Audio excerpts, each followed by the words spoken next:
السلام علیکم ورحمۃ اللہ وبرکاتہ۔ آئیے آج ہم سیدنا علی بن ابی طالب رضی اللہ تعالیٰ عنہ کا ایک ارشاد سنتے ہیں۔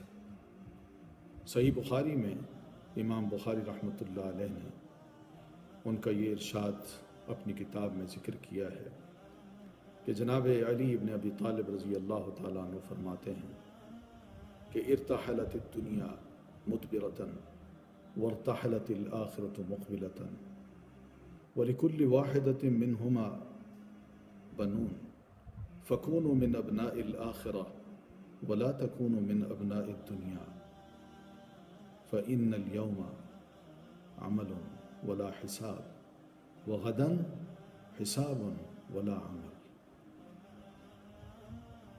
کہ دنیا ہمیں پیچھے چھوڑتی چلی جا رہی ہے اور آخرت سامنے سے آ رہی ہے۔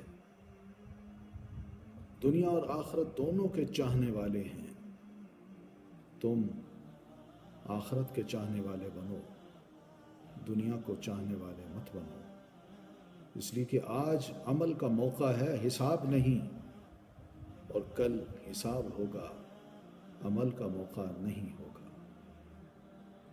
السلام علیکم ورحمۃ اللہ وبرکاتہ۔